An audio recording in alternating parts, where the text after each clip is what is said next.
Hello my YouTube family, ಹೇಗಿದ್ದೀರಾ ಎಲ್ಲರೂ? I hope ಎಲ್ಲರೂ ಚೆನ್ನಾಗಿದ್ದೀರಾ. ಅದೇ ರೀತಿ ನಿಮ್ಮ ಲೈಫ್ನಲ್ಲಿ ಪಾಸಿಟಿವ್ ಆಗಿ ಥಿಂಕ್ ಮಾಡ್ತಾ ಇದ್ದೀರಾ ಅಂತ ಅಂದ್ಕೊಂಡಿದ್ದೀನಿ. ಇವತ್ತಿನ ರೀಡಿಂಗಲ್ಲಿ ಬ್ಯೂಟಿಫುಲ್ ಆಗಿರುವಂತಹ ಯಾವ ಎನರ್ಜಿ ಇದೆ ಅಂತ ನೋಡೋಣ. ಮೊದಲು ಕಾಮ್ ಆಗಿ ಕೂತ್ಕೊಳ್ಳಿ, ಡೀಪ್ ಬ್ರೀತನ್ನು ತಗೊಳ್ಳಿ, ನಿಮ್ಮ ಮೈಂಡ್ ಮತ್ತು ಮನಸ್ಸನ್ನು ರಿಲ್ಯಾಕ್ಸ್ ಮಾಡ್ಕೊಳ್ಳಿ. ಈಗ ನಿಮ್ಮ ಪರ್ಸನ್ ಹೆಸರನ್ನು ಮನಸಾರೆ 3 ಬಾರಿ ನೆನಪಿಸ್ಕೊಳ್ಳಿ. ನಿಮ್ಮ ಪರ್ಸನ್ ಫೇಸನ್ನು ಇಮ್ಯಾಜಿನ್ ಮಾಡ್ಕೊಳ್ಳಿ. ಅವರು ಮತ್ತು ನೀವು ಒಟ್ಟಿಗೆ ಕಳೆದಿರುವ ಬ್ಯೂಟಿಫುಲ್ ಮೆಮೊರೀಸ್ನ ನೆನಪು ಮಾಡ್ಕೊಳ್ಳಿ. ಅದಕ್ಕೂ ಮೊದಲು ಈ ರೀಡಿಂಗ್ ನಿಮ್ಮವರೆಗೂ ತಲುಪಿದೆ ಅಂದರೆ ಯು ಆರ್ ಸೋ ಬ್ಲೆಸ್ಡ್. ಯೂನಿವರ್ಸ್ಗೆ ಗ್ರ್ಯಾಟಿಟ್ಯೂಡ್ ಹೇಳಿ, ಥ್ಯಾಂಕ್ ಯು ಯೂನಿವರ್ಸ್ ಅಂತ ಹೇಳಿ ನಿಮ್ಮ ಪರ್ಸನ್ ಎನರ್ಜಿಯನ್ನು ಫೀಲ್ ಮಾಡಿ. ಬ್ಯೂಟಿಫುಲ್ ಆಗಿರುವ ಎನರ್ಜಿ ಬಂದಾಗ ಅದನ್ನು ರಿಸೀವ್ ಮಾಡ್ಕೊಳ್ಳಿ. ಇದು ಜನರಲ್ ರೀಡಿಂಗ್ ಆಗಿರುತ್ತೆ. ಸೊ ಎಲ್ಲ ವಿಷಯಗಳು ಎಲ್ಲರಿಗೂ ಕೂಡ ಮ್ಯಾಚ್ ಆಗಬೇಕು ಅಂತ ಇಲ್ಲ. ನಿಮ್ಮ ಸಿಚುವೇಶನ್ಗೆ ಮ್ಯಾಚ್ ಆಗುವ ಎನರ್ಜಿ ಮಾತ್ರ ರಿಸೀವ್ ಮಾಡ್ಕೊಳ್ಳಿ. ಯಾವುದಾದ್ರೂ ಭಾಗ ನಿಮಗೆ ಮ್ಯಾಚ್ ಆಗಲಿಲ್ಲ ಅಂದರೆ ಅದನ್ನು ಫೋರ್ಸ್ ಆಗಿ ತಗೊಳ್ಬೇಡಿ. ಈ ರೀಡಿಂಗ್ನ ಉದ್ದೇಶ ಏನು ಅಂದರೆ, ಈ ಕ್ಷಣದ ಪ್ರೆಸೆಂಟ್ ಎನರ್ಜಿ ಹೇಗಿದೆ, ನಿಮ್ಮ ಪರ್ಸನ್ ಮನಸ್ಸಿನಲ್ಲಿ ಏನು ನಡೀತಾ ಇದೆ, ನಿಮ್ಮಿಬ್ಬರ ನಡುವೆ ಯಾವ ರೀತಿಯ ಎಮೋಷನ್ಸ್ ಅಥವಾ ವೈಬ್ಸ್ ನಡೀತಾ ಇದೆ, ಅದನ್ನು ನಿಮಗೆ ತಿಳಿಸೋ ಒಂದು ಸಣ್ಣ ಪ್ರಯತ್ನ ಅಷ್ಟೇ. ಹಾಗಾಗಿ ಓವರ್ ಆಗಿ ನೆಗೆಟಿವ್ ಆಗಿ ಯೋಚನೆ ಮಾಡಬೇಡಿ. ನಿಮ್ಮ ಮನಸ್ಸನ್ನು ಅನಾವಶ್ಯಕ ಭಯಗಳಿಂದ ತುಂಬಿಸ್ಕೊಳ್ಬೇಡಿ. ಯಾವುದೇ ರಿಲೇಷನ್ಶಿಪ್ಪಲ್ಲಿ ಆಗಿರಲಿ, ಪಾಸಿಟಿವ್ ಎನರ್ಜಿ ಅನ್ನೋದು ತುಂಬ ಇಂಪಾರ್ಟೆಂಟ್ ಆಗಿರುತ್ತೆ. ರೀಡಿಂಗನ್ನು ನೋಡಬೇಕಾದ್ರೆ ವಿಡಿಯೋನ ಲೈಕ್ ಮಾಡ್ಕೊಳ್ಳಿ. ಅದೇ ರೀತಿ ಚಾನಲ್ನ ಸಬ್ಸ್ಕ್ರೈಬ್ ಮಾಡಿಕೊಂಡು ಕನೆಕ್ಟ್ ಆಗಿ. Thinking energy. ಇವತ್ತು ನಿಮ್ಮ ಪರ್ಸನ್ ನಿಮ್ಮ ಬಗ್ಗೆ ತುಂಬ ಯೋಚನೆ ಮಾಡ್ತಾ ಇದ್ದಾರೆ. ನಿಮ್ಮ ಬಗ್ಗೆ ಏನು ಯೋಚನೆ ಮಾಡ್ತಾ ಇದ್ದಾರೆ ಅಂದರೆ, ರಿಯೂನಿಯನ್ ಯಾವ ರೀತಿಯಲ್ಲಿ ಆಗಬೇಕು ಅನ್ನೋದಕ್ಕೆ ಪ್ಲಾನಿಂಗ್, ಸ್ಟ್ರಾಟಜಿ ಮಾಡ್ತಾ ಇರುವ ಹಾಗೆ ಎನರ್ಜಿ. ನಿಮ್ಮ ಕಡೆ ಬರೋದಕ್ಕೆ ಯಾವುದಾದ್ರೂ ಎಕ್ಸ್ಕ್ಯೂಸ್, ಯಾವುದಾದ್ರೂ ನೆಪ ಅನ್ನೋದು ಹುಡುಕಬಹುದು. ಕೆಲಸದ ವಿಷಯವಾಗಿ ಮಾತು ಆರಂಭ ಮಾಡ್ಬೋದು. ಮನೆಯಲ್ಲಿ ಯಾರಾದಾದರೂ ಆರೋಗ್ಯದ ವಿಷಯವಾಗಿ ಮಾತಾಡಬಹುದು. ಬೇಸಿಕಲಿ ನಿಮ್ಮ ಜೊತೆ ಮಾತಾಡೋದಕ್ಕೆ ಒಂದು ರೀಸನ್, ಯಾವುದೋ ಒಂದು ವಿಷಯದ ಬಗ್ಗೆ ನೆಪ ಹುಡ್ಕೊಂಡು ಬರ್ಬೋದು. ಯಾವುದೇ ರೀಸನ್ ಇರ್ಬೋದು ನಿಮ್ಮ ಜೊತೆ ಕಮ್ಯುನಿಕೇಷನ್ ಆರಂಭ ಮಾಡೋದಕ್ಕೆ. ಯಾವುದಾದ್ರೂ ರೀಸನ್ ಹುಡುಕ್ತಾ, ಪ್ಲಾನಿಂಗ್ ಮಾಡ್ತಾ, ಸ್ಟ್ರಾಟಜಿ ಮಾಡ್ತಾ ಇರುವ ಹಾಗೆ ಇರುವಂತಹ ಎನರ್ಜಿ. Pure intention energy. ಇವರ ಇಂಟೆನ್ಷನ್ ನಿಮ್ಮ ಜೊತೆ ರಿಯೂನಿಯನ್ ಮಾಡ್ಕೋಬೇಕು ಅಂತ. ಮತ್ತು ಇವರ ಇಂಟೆನ್ಷನ್ ಕೂಡ ತುಂಬ ಪ್ಯೂರ್ ಆಗಿದೆ. Changed vision energy. ಬೇಸಿಕಲಿ ಇವರ ವಿಷನ್ ಅನ್ನೋದು ಬದಲಾಗಿದೆ. ಒಂದು ಟೈಮ್ನಲ್ಲಿ ನಿಮ್ಮ ಪಾರ್ಟ್ನರ್ ತುಂಬ ಈಗೋಸ್ಟಿಕ್, ಆ್ಯಟಿಟ್ಯೂಡ್, ಆರೋಗ್ಯನ್ಸ್ ಇರುವ ವ್ಯಕ್ತಿ ಆಗಿರಬಹುದು. ತುಂಬ ಜಾಸ್ತಿ ಇತ್ತು ಈಗೋ. ಅವರ ಈಗೋ ಮತ್ತು ಆರೋಗ್ಯನ್ಸ್ನಲ್ಲೇ ಈ ಪರ್ಸನ್ ನಿಮಗೆ ತುಂಬ ಹರ್ಟ್ ಮಾಡಿದ್ದಾರೆ. ಈಗ ನಿಮ್ಮ ಡಿಟ್ಯಾಚ್ಮೆಂಟನ್ನು ಅವರು ಫೀಲ್ ಮಾಡ್ತಾ ಇದ್ದಾರೆ. ಆ ಡಿಟ್ಯಾಚ್ಮೆಂಟ್ ಯಾಕೆ ಬಂದಿದೆ ಅನ್ನೋದು ಅವ್ರಿಗೆ ಗೊತ್ತಾಗಿದೆ. ಆ ಡಿಟ್ಯಾಚ್ಮೆಂಟ್ ಬಂದಿತ್ತು ಯಾಕೆಂದರೆ ಇವರ ಬಿಹೇವಿಯರ್ ನಿಮ್ಮ ಕಡೆ ತುಂಬ ತಪ್ಪಾಗಿತ್ತು. ಅವರು ನಿಮ್ಮನ್ನು ತುಂಬ ರೂಡಾಗಿ ಬಿಹೇವ್ ಮಾಡಿರ್ಬೋದು ನಿಮ್ಮ ಹತ್ರ, ಅಥವಾ ನಿಮ್ಮ ಮನಸ್ಸಿಗೆ ತುಂಬ ನೋವು ಮಾಡಿರ್ಬೋದು. ಅವರು ನಿಮಗೆ ಈಗೋ ತೋರಿಸಿರ್ಬೋದು, ನಿಮ್ಮ ಸೆಲ್ಫ್ ರೆಸ್ಪೆಕ್ಟ್ಗೆ ಹರ್ಟ್ ಮಾಡಿರ್ಬೋದು. ಹಾಗಾಗಿ ಇವರ ಬಿಹೇವಿಯರ್ ಎಲ್ಲೋ ತಪ್ಪಾಗಿತ್ತು. ಇವರಿಗೆ ಈಗ ಈ ವಿಷಯ ಅರ್ಥ ಆಗ್ತಾ ಇದೆ. ನೀವು ಎಲ್ಲಿಯೂ ತಪ್ಪಿರಲಿಲ್ಲ, ತಪ್ಪು ಇವರದು, ತಪ್ಪು ಇವರ ಬಿಹೇವಿಯರ್. ಚೇಂಜ್ ಆಗಬೇಕಾಗಿರೋದು ಇವರು, ನೀವಲ್ಲ ಅನ್ನೋ ರೀತಿ ಥಿಂಕ್ ಮಾಡ್ತಾ ಇದ್ದಾರೆ. Transformation energy. ಈ ಪರ್ಸನ್ ನಿಮ್ಮೊಳಗೆ ತುಂಬ ಕಂಪ್ಲೇಂಟ್ಸ್ ಹುಡುಕ್ತಾ ಇದ್ರು. ತುಂಬ ಕಂಪ್ಲೇಂಟ್ಸ್, ನೀವು ಹೀಗೆ ಮಾಡ್ತೀರಾ, ಹಾಗೆ ಮಾಡ್ತೀರಾ ಅಂತ ಯಾವಾಗಲೂ ನಿಮ್ಮಲ್ಲೇ ತಪ್ಪು ಹುಡುಕಿರ್ಬೋದು. ಅವರ ತಪ್ಪನ್ನು ಅವರು ಯಾವತ್ತೂ ಅಕ್ಸೆಪ್ಟ್ ಮಾಡ್ತಾ ಇರಲಿಲ್ಲ. ಅವರ ತಪ್ಪಿನ ಬ್ಲೇಮನ್ನು ಕೂಡ ನಿಮ್ಮ ಮೇಲೆ ಹಾಕಿರ್ಬೋದು. ಅವರ ತಪ್ಪುಗಳನ್ನು ಒಪ್ಕೊಳ್ಳದೆ ಅದರಿಂದ ತಪ್ಪಿಸ್ಕೊಳ್ಳುವ ಪ್ರಯತ್ನ ಮಾಡ್ತಾಯಿದ್ರು. ತಪ್ಪನ್ನು ಅಕ್ಸೆಪ್ಟ್ ಮಾಡೋದೇ ಇವರ ನೇಚರ್ ಆಗಿರಲಿಲ್ಲ. ಸಾರಿ ಕೇಳೋದು, ಅವರ ತಪ್ಪಿದ್ರು ತಲೆ ತಗ್ಸೋದು, ಇದು ಯಾವುದೂ ಇವರು ಮಾಡ್ತಾ ಇರಲಿಲ್ಲ. ಇದು ಅವರ ನೇಚರ್ ಅಲ್ಲ. ಈ ಪರ್ಸನ್ ಸ್ವತಃ ಮುಂದೆ ಬಂದು ಅಪ್ರೋಚ್ ಮಾಡೇ ಇಲ್ಲ ನಿಮಗೆ. ಯಾವತ್ತಾದರೂ ಅವರು ಮೊದಲು ನಿಮಗೆ ಕಾಲ್ ಮಾಡಿದಾರ ಅಂದರೆ, ನಾನು ಮಿಸ್ಅಂಡರ್ಸ್ಟ್ಯಾಂಡಿಂಗ್ ಆದಾಗ ಹೇಳ್ತಾ ಇರೋದು, ಪಾಸ್ಟ್ನಲ್ಲಿ ನೀವಿಬ್ಬರು ಜಗಳ ಆಡಿದಾಗ, ಫೈಟ್ ಆದಾಗ ಮೊದಲು ನೀವೇ ಹೋಗ್ತಾ ಇದ್ದಿದ್ದು, ನೀವೇ ಕಾಲ್ ಮಾಡ್ತಾ ಇದ್ದಿದ್ದು, ಅಥವಾ ಮೆಸೇಜ್ ಮಾಡಿದ್ದಾರೆ ಅವರು ನೀವು ಎಷ್ಟೇ ಮಿಸ್ಅಂಡರ್ಸ್ಟ್ಯಾಂಡಿಂಗ್ ಆಗಿದ್ರು ಕೂಡ ನೀವೇ ಚೇಸ್ ಮಾಡ್ತಾಯಿದ್ರಿ. ಅಥವಾ ತಮ್ಮ ಫೀಲಿಂಗ್ಸನ್ನು ಮೊದಲು ಬಂದು ಓಪನ್ ಆಗಿ ಹೇಳಿದಾರಾ? ಇಲ್ಲ. ಆರಂಭ ಯಾವಾಗಲೂ ನಿಮ್ಮ ಕಡೆಯಿಂದಲೇ ಆಗ್ತಾಯಿತ್ತು. ಅವರು ನಿಮಗೆ ಪ್ರೀತಿ ತೋರಿಸಲಿಲ್ಲ ಅಂತ ನಾನು ಹೇಳ್ತಾ ಇರೋದಲ್ಲ, ಬಟ್ ಮೊದಲ ಸ್ಟೆಪ್ ಯಾವಾಗಲೂ ನಿಮ್ಮಿಂದಲೇ ಆಗ್ತಾಯಿತ್ತು. ಅವರು ಯಾವಾಗಲೂ ಅವರ ಈಗೋದಲ್ಲೇ ಇರ್ತಾಯಿದ್ರು. ಆದರೆ ಈಗ ಅವರ ವಿಷನ್ ಸಂಪೂರ್ಣ ಚೇಂಜ್ ಆಗಿದೆ. ಈಗ ಇವರೊಳಗೆ ಚೇಂಜ್ ಬರ್ತಾ ಇರುವ ಎನರ್ಜಿ ಇದೆ. ಇದು ನಿಜವಾದ ಚೇಂಜ್, ಸಡನ್ ಚೇಂಜ್. ನಿಮ್ಮ ಪಾರ್ಟ್ನರ್ನಲ್ಲಿ ಈ ಬದಲಾವಣೆ ತುಂಬ ಸಡನ್ನಾಗಿದೆ.